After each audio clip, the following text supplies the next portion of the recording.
3 days later and said, you know what? As soon as you asked God for help, he sent us. And we've been fighting battles all this way to get to you. They said as soon as we heard you were still here, we set out. We've been freeing black folks all the way until we got to you. That morning when freedom finally arrived. A year later, over 100,000 black folks had a parade. And it was both a parade and a memorial. This is 1 year when they first celebrated Juneteenth. Here's what the black folks did, and this is why I got choked up. They said, we want to go to all the places where black folks were killed. And we want to gather up any bones that are there. We want to gather up any clothes that are there. We want to go to the places where they dumped our bodies in the woods and go and get the bones of our people. And we want to have a huge memorial to remember everybody who was lost on this journey to freedom. So the first Juneteenth celebration was a reminder that in order for us to look far, we're standing on the shoulders of those who have come before us. That's what choked me up today. I want us to remember we've come so far that we sit here today. We are the legacy of those who actually died so that we can be free. Sometimes I have to stop myself when I complain about my first world problems. When things are taking too long to get done the way I want them to get done. When I get concerned about whether or not the crab cake line is too long, my red bottoms arrived a day late. When I start complaining about these first world issues.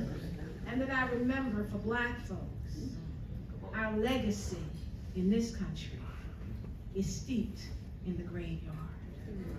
There was a time when Abraham Lincoln said black folks and white folks could never live in this country together. He actually invited, as I talked about yesterday on the radio, he invited 5 black men to the White House and said, look, freedom's going to come, but we're going to need black folks to leave. He said, I bought some land, I got some ships, I just need y'all, Frederick Douglass, I need y'all, Marvin Delaney, just convince all the black folks to leave. Tell them to get on the boat, and it will take them to Liberia or down to South America.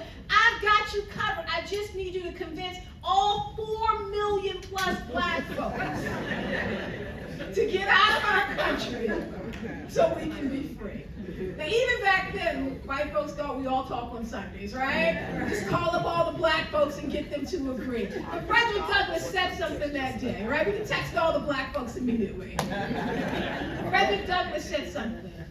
He said, our blood is mixed with the soil of this land. He said, you sit here in a house that stands on our sweat, that stands on our tears. We can't go back because this is home. We built this country. And even though you say it's yours, long before you can claim it, we know it's ours. We know that everything that happens in this country happens on the backs of black people. He says, so we're not leaving, though we thank you for the ships. And we thank you for the land. We are not leaving. What he should have said is give us the reparations and run us our coins, but we'll get to that, right? We're staying, run us our money. As we think about Juneteenth, Billie Holiday once sang that southern trees bear strange fruit. And that when this happened, it's blood on the leaves and blood on the roots. I argue that everything should close in this country when black folks get killed and when we have to celebrate. Everything should close down.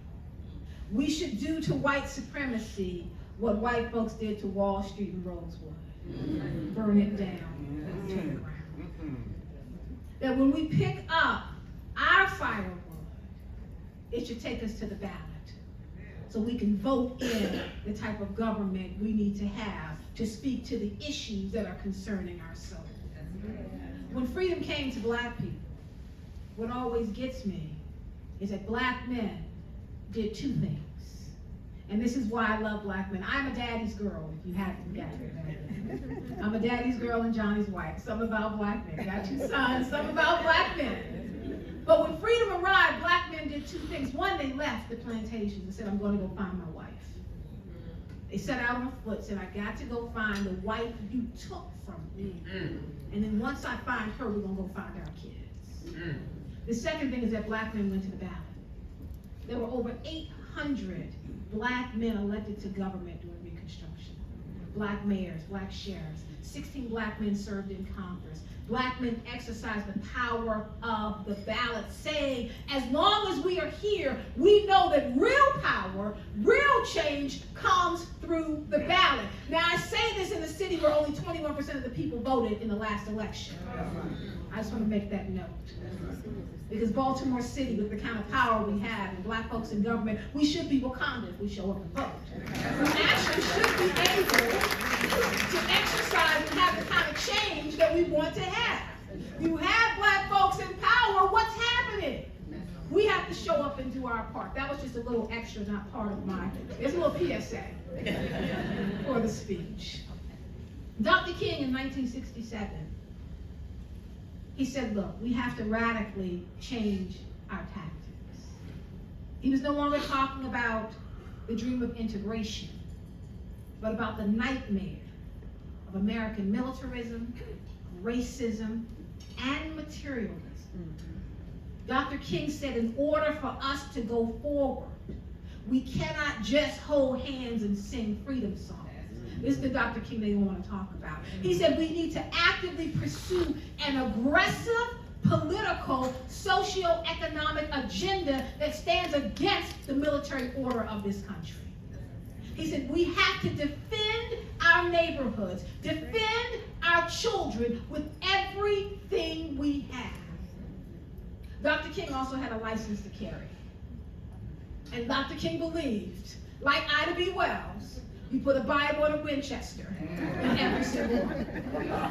That if we want to defend ourselves, when you start talking about the real eye of racism. The mayor gave a story about the white guy with the gun. I'm thinking about my dad, who is in South Carolina today and still does what he did when he was younger. Now, is anybody from South Carolina here before I tell you this? Y'all know what I'm talking about. My grandfather, when he drove, used to sit on a pillow. And underneath the pillow, we'd have a pistol. That's right. He said, because if they ever pull me over on the side of the road, if anybody's going home, I'm going home. That was his belief. My nana would go, you know what? Your Dee Dee's out there. That's what we call it. She said, it's okay. He already told me. If anybody's coming home, he said, I'm coming home. My father grew up the same way. With this idea, if anyone's coming home, I'm coming home. I said, Dad, you're 80. You probably. Right now, I'm a little bit more afraid of you driving with it. But I get what you're saying.